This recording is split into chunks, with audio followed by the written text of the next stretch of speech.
কিন্তু আজকে আমরা হতাশ হচ্ছি, আমরা অবাক হচ্ছি যে রাজনৈতিক দল এই ঐক্যমত্য কমিশনে তারা রাষ্ট্র সংস্কারের কথা বলেছে, তারা বলেছে তারাও ফেসিবাদী রাষ্ট্র ব্যবস্থা চায় না, এবং তারা এর আগেও 31 দফা দিয়েছে।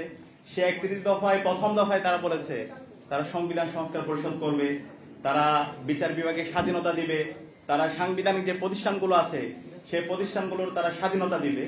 কিন্তু আজকে আমরা তাদের দ্বিচারিতামূলক রাজনীতি দেখতে পাচ্ছি, আমরা তাদের প্রতারণার রাজনীতি দেখতে পাচ্ছি, যেটা আমরা বিগত সময়ে তাদের প্রতিষ্ঠার পর থেকে আমরা সেই রাজনীতি দেখতে পেয়েছি। আমরা মনে করেছিলাম এই জুলাই বিপ্লবের মাধ্যমে তাদের সংশোধন হবে, এই জুলাই বিপ্লবের মাধ্যমে তারা ইতিহাস থেকে শিক্ষা নেবে, কিন্তু আমরা তাদের ইতিহাসের যে অন্যতম একটা শিক্ষা হচ্ছে ইতিহাস থেকে কেউ শিক্ষা নেয় না। সেই প্রতারণার রাজনীতি, সেই প্রবঞ্চনার রাজনীতি, সেই চলচাতুরের রাজনীতি আমরা আবার দেখতে পাচ্ছি। সুতরাং আমরা ছাত্র জনতার পক্ষ থেকে বলতে চাই, আপনাদের এখনো সময় আছে, আপনারা সংশোধন হন।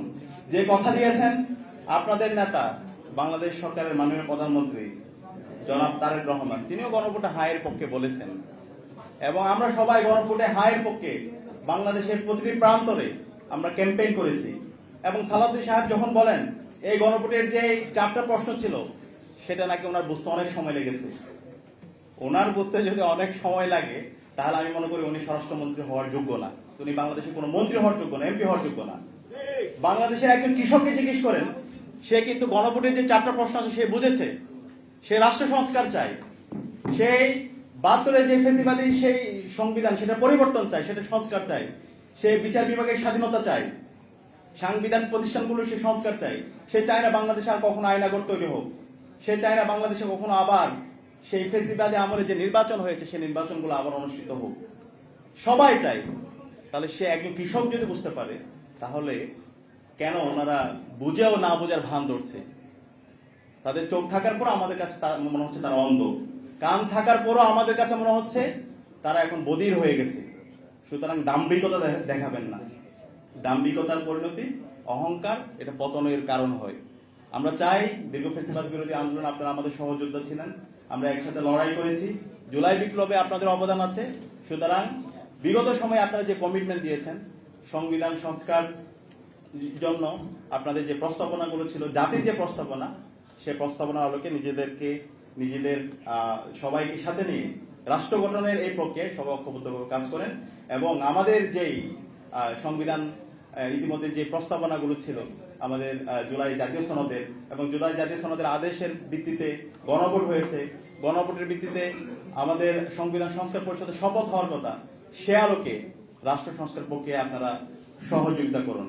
আমরা একই সাথে বলতে চাই, এই জুলাই বিপ্লবের এখানে আমরা যারা সম্পৃক্ত হয়েছি, এখানে সবাই রাজনৈতিক দলের, তারা শুধু রাজনৈতিক দলের অংশ না, এখানে সর্বস্তরের নাগরিকরা, সর্বস্তরের ছাত্ররা সবাই এখানে সম্পৃক্ত হয়েছে, একদম স্কুলের শিক্ষার্থী থেকে শুরু করে একদম যারা প্রবীণরা আছে, সর্বস্তরের মানুষরা এখানে সম্পৃক্ত হয়েছে।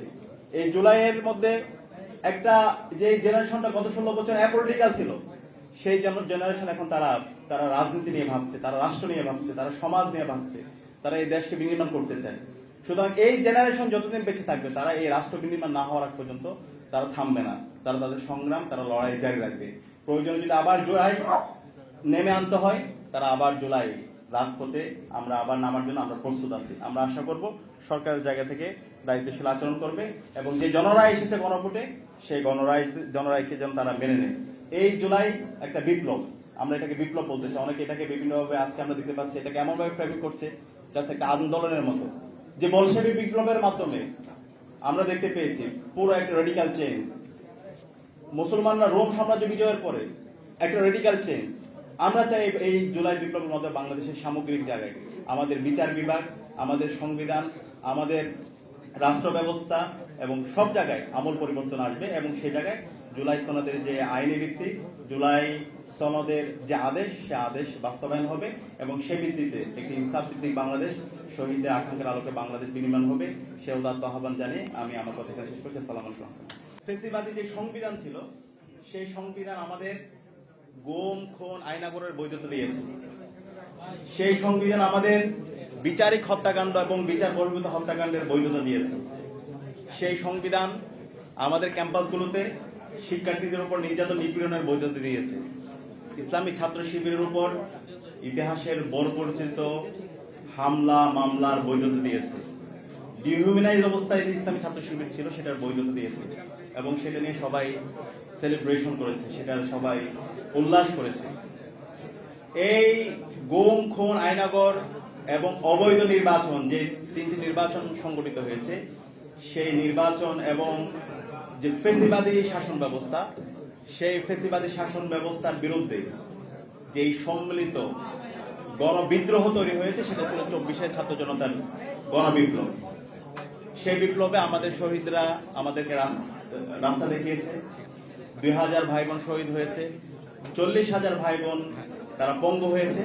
তাদের আত্মত্যাগের মাধ্যমে আজকে আমরা নতুন বাংলাদেশ পেয়েছি। এই জুলাই বিপ্লব পরবর্তী আমাদের যে মূল আকাঙ্ক্ষা ছিল, সে আকাঙ্ক্ষা হচ্ছে একটা নতুন রাজনৈতিক সংস্কৃতি বিনির্মাণ করা, আমাদের এই রাষ্ট্রকে নতুন ভাবে পুনর্গঠন করা এবং 72-এর যে ফেসিবাদী সংবিধান আছে সেই সংবিধানের সংস্কার করা।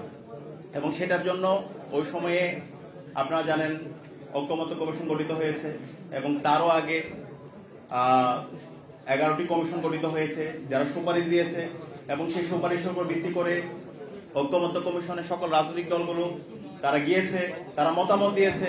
সে মতামতের উপর ভিত্তি করে জুলাই জাতীয় সনদ হয়েছে এবং জুলাই জাতীয় সনদের এটা বাস্তবায়ন করার জন্য জুলাই জাতীয় সনদ বাস্তবায়ন আদেশ হয়েছে এবং এই বাস্তবায়ন আদেশ সেটার আইনি ভিত্তি দেওয়ার জন্য গণভোট অধ্যাদেশ হয়েছে, গণভোট হয়েছে এবং গণভোটে 70% মানুষ তারা গণরায় দিয়েছে রাষ্ট্র সংস্কারের পক্ষে।